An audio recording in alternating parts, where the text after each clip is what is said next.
My name is Monk Rowe. It is June 12th. I'm happy to have Victor Rendon here with me, percussionist and educator and band leader, to sort of talk about the state of your life and career. Um, Thanks for joining me. Oh, thank you for having me, Mark. Yeah. Was there a particular day you remember in March, I'm guessing, where things started to be canceled for you? Most definitely. The last day that I played with my band was March the 10th uh, at the New Rican. That was on a Tuesday. And it hadn't really hit anybody, at least me.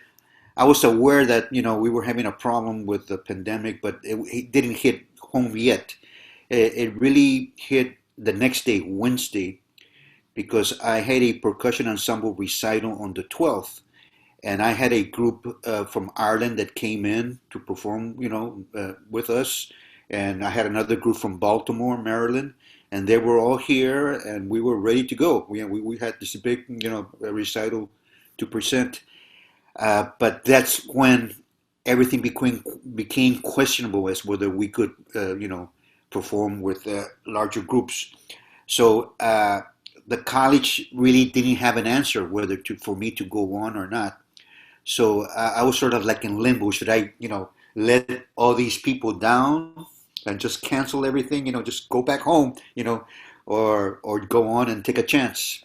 So it was really something that I really had to think about. What it came down to by the evening of March the 11th, I decided that I was going to wait for a definite cue from the dean of the school. Mhm. I just waited for the higher ups to tell me what was supposed to happen. So I got together with the person that helps me move things, and we moved the essential stuff to the room. I don't have to do it, but I always hope anyway. And I said, well, if we go on, then we'll move the small stuff in the morning, and we're good to go. As it happened, when I got home, I had an email from the deans announcing to everybody that we couldn't get together in large groups. So that was the final decision. So, but it was a tough one because it fell on me to make, at the beginning on me to make that decision. And how do you make that decision? You're playing with people's lives in many ways. So it was tough. But I think I did the right thing in just waiting and not just saying, "Oh, it's over," or "Oh, we're going to go on," being hard-headed about it. It's interesting because you anticipated a question of Yes, yes, uh, because most of us musicians got quickly very used to the phone ringing or an email saying those gigs you had with you they're canceled. But to be put in the position to cancel a gig yourself, hmm, that's yeah, a tough one. yeah, yeah, yeah. And I still did. I did like actually a bata ceremony that Saturday, and it was still not.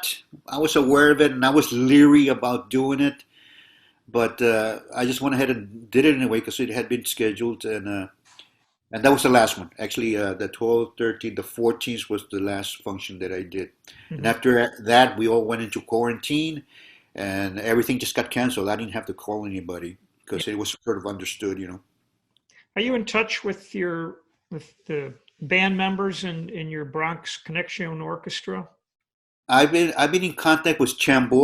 Of course, you met Chambo. I've spoken to Cuskadoo a few times. I have a weekly Zoom meeting. I don't hold it, but my bass player sort of has like a conference Zoom meeting at 8 o'clock every Wednesday evening. I see. So several Bronx members are involved in that. So that's our way of keeping in contact with each other.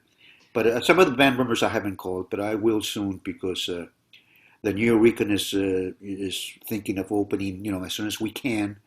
They're thinking about August, September, but then again, that depends on whether we can perform as a large group or not. So that's still on you. Being in the greater New York City area, you've been a hotspot. And up here, we're now entering phase three. Hmm. Um, so more things are opening, but still large gatherings with with Yeah, music is not on the list yet. yeah. That's the big question right now. What's going to happen with that? You Right. know. Yes. Um, I wonder if this goes on for longer than we hope. Are there things you're doing? I guess I'm referring to the big band and the energy and time you put. I mean, for I'll set this up. I remember you talking about one of your chores as a band leader, and that is putting the music back in the folders in the right order. And what a job that is. Yes. Yes. So I'm wondering if you might get to the point where because you're not, you can't possibly do this now, you might consider, do I want to do it again? I've thought about that. I've thought about whether, as a matter of fact, I had a conversation with one of my trombone players. He called me out of the blue, and he was saying, "This might be it. This might be it for us." Is it over? Am I done? You know, am I going to play again? Uh, but I don't want to give up. I've had the band now since 2012. That's going on 13 years in September. I would like to have the band, until my later age, for at least give it another 10, 15 years if I can hold on to it. It's not easy, uh, but as soon as I get the opportunity, I'm just going to jump right back in.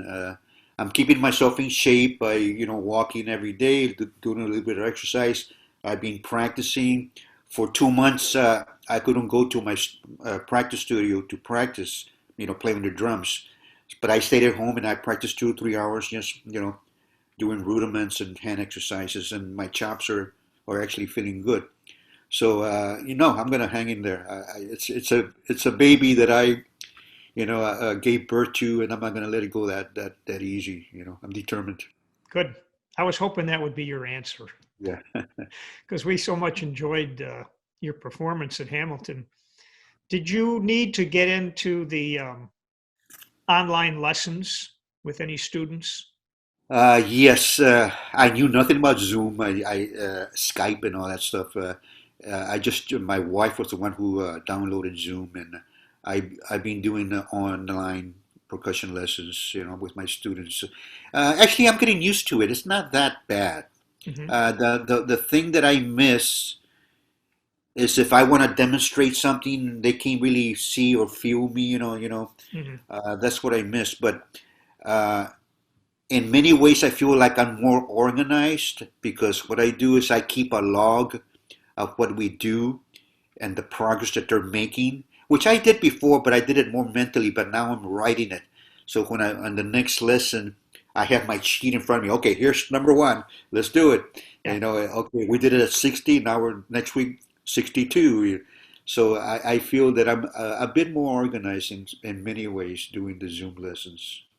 That's an interesting phenomenon because I'm not the most organized person with lessons, but I found that I did something similar with that. Um, it's almost like silence and downtime is more awkward when you're online zooming with somebody. So you want to make sure that you're ready. Hmm. I'm not sure that's the way it is, but Yes.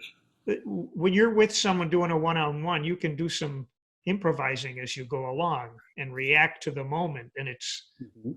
it's harder online. Yes, yes, yes, yes. Yeah, that most definitely. But it's working. It's been working out. I don't want to stay on that forever, but Right. when I have to, a lot of people do it for a living. They give lessons Yeah. online, so it's something we have to consider. You Yeah. know. Have you lost any friends or associates to the COVID-19? Thank God, nobody close to me. People that I knew from before that I played with years ago passed away either from the COVID, but more from illness. You know, Yes. just last week I lost a friend, that I knew. I hadn't seen him in about 10 years. he had complications of cancer and diabetes, so he passed away. And there's been a few like that that have passed away. Uh, I think I'm at the age where I'm gonna see colleagues, pass away. So it's not to be, it's not expected, but that's the way it is. So it's happening. Yeah. But Uh, luckily, no family members I'm have glad to, gone. yeah. Yes. Besides the lost income from gigs, what are you missing about not performing? Uh, Interacting with people. That's the main thing. Playing like no matter how much you practice, no matter how much you know or play in your practice room, you have to play with other bodies and feel that that pull, that energy, and that's what I miss right now. I mean, I do play with MP3s, this and that, but it's a set pace. It doesn't move with you. It doesn't react to you. So Yeah. that's what I miss most. I did start getting together with some bata players, uh, with masks and all that. So I'm glad I'm doing that because I hadn't played the drum in about 2 months, and I was afraid I would. If you don't play the drum, you start forgetting things. Oh, So yeah, you lose that muscle memory, I would yes, imagine. Yeah. yes. All of a sudden, you can't remember something. So I'm glad I'm back into it. At the New Eurekan, uh, do people dance? Occasionally, it's a small place, but we encourage it. We have like the band, and then there's like a set of chairs here, maybe 20 chairs, 20 over here, or maybe less. And then there's like an aisle, and then next to the bar, there's some space. So we have our enthusiastic people that come in and they'll get up and they'll dance, and we encourage it. It's Yeah, not a dance place per se, but we encourage it. just thinking there's an added thing now with social distancing. Like I can imagine a bizarre scene like, okay, you can dance, but don't get closer than 6 feet away. Yes, yes. It's gonna be it's gonna be hard to do that. Right. Yeah. You have any predictions when your trombone player called you and said, "Gee, this could be the end for for me as a musician"? Do you have a prediction about that? Uh, I think it depends on the person and how we handle it. Mhm. Uh, like for me, even if I was to stop playing in public, it doesn't mean that I stop playing. You know, Mhm. I'm still going to be like for the past 3 months. I've been at home mostly. Like I said, I practice. I've been studying every morning. I get up. I scan music. I scan documents. I usually start my day by doing that. Then I go on to study a score. I've been studying the Dan Sebesky score lately and the Thad Jones. What I do is I write it out. All the parts note by note. Out. Then I can analyze it and Oh, see how it was done.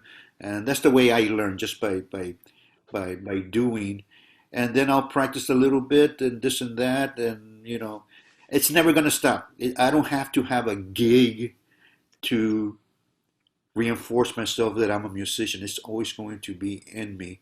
But of course, I hope to be able to play, in front of people soon, in particular with my band. But it's not going to stop. But I think some people will give up because I've seen that, in people where if they don't have a gig, they don't practice. Why practice if I don't have a gig? But I think that's the wrong approach. You practice so that you'll be ready to move on when the mhm. opportunity, presents itself. But that's my approach. Excellent. I'm going to put that in capital letters when we do the transcript. Yeah, yeah. I think it's terrific advice and a fine attitude. Um, I was reading this morning about the disparity in how the pandemic has affected the African American and Latino community, and I'm not sure I have a question here, but I wonder how that strikes you. Well, according to the media, more minorities are dying from the pandemic. Uh, I'm sure that's true. Many minorities and people of lower, socioeconomic, level don't have access to health care. This and that. So I'm sure it's happening. Uh, that's all I have to say. It is a factor. Yeah. Uh, Sometimes being a Latino or our diet not is not as good. Yeah, yeah, like in me, a Mexican background, we eat a lot of cheese, a lot of meat.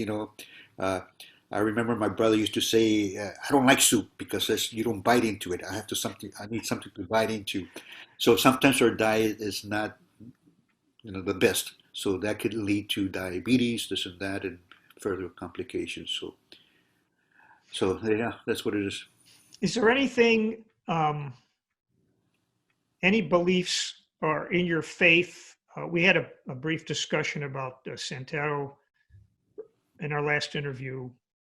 Is there anything in your faith or beliefs that might explain why this pandemic has happened, or how they would not justify it, but how would your faith help you deal with it?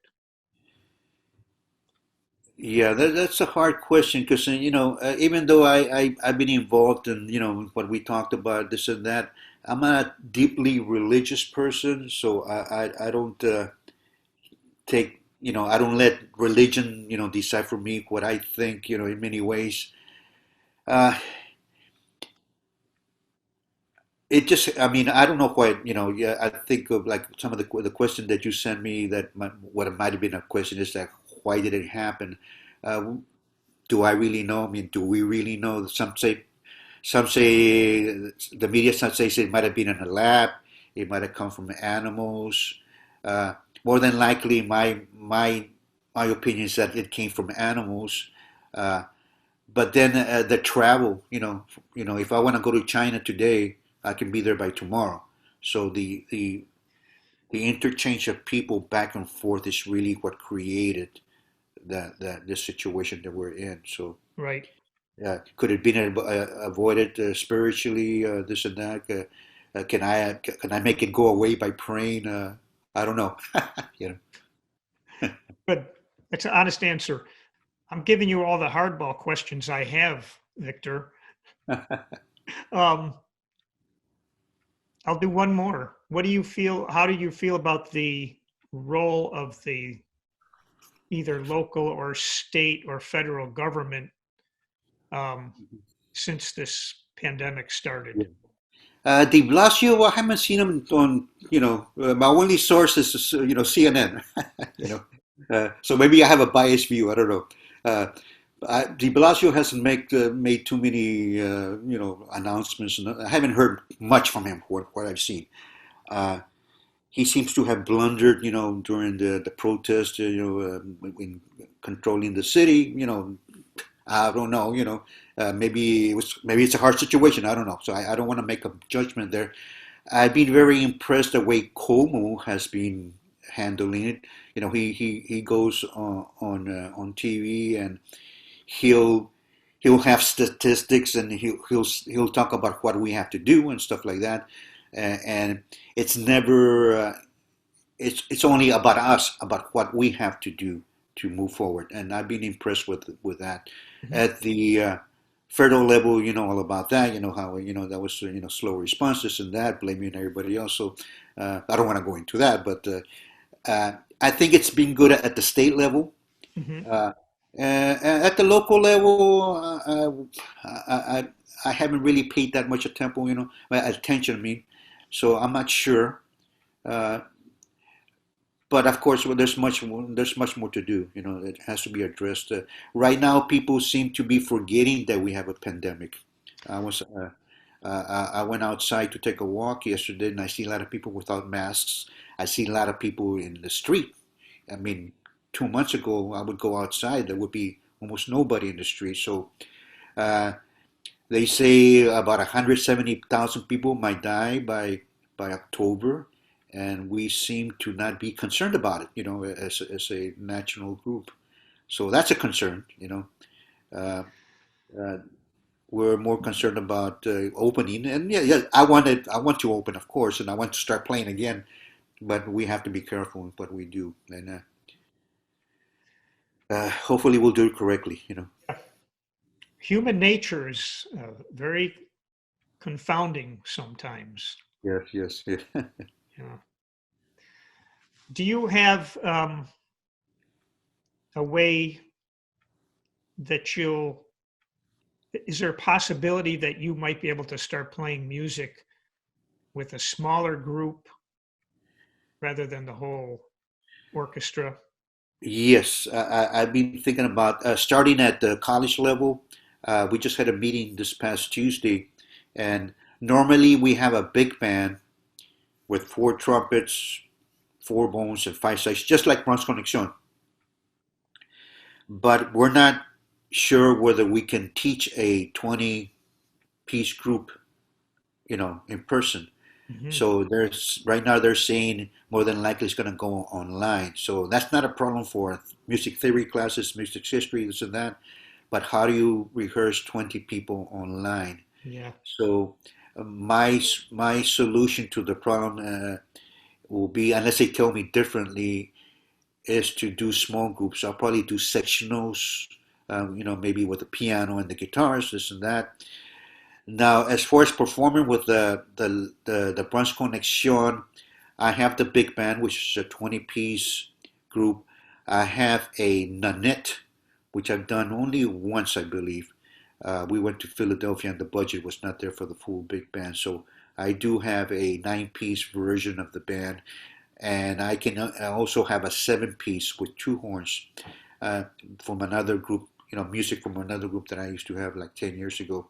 So yes, right now, as a matter of fact, I got contacted by some organization here in Queens where they do uh, live concerts during the summer, and if it opens up, they ask me for one to play. So they asked me for three prices.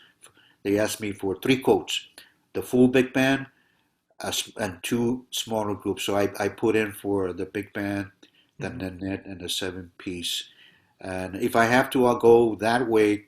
The New Recon, when we will open up, if they say I cannot do 20 pieces, I'll go down to whatever I have to do, 9, 10, 7, just to keep it going, because I don't want to lose the gig. And then when it eventually, hopefully, opens up, I'll get everybody back in. And I'm sure they'll understand, the guys. Sure. They all do other things, of course, but most of those other things aren't happening either. Yes, yes, yes, yes. Hmm. Well, I think you could do a show just with the three of you playing your bata drums as you. Oh, yes, definitely.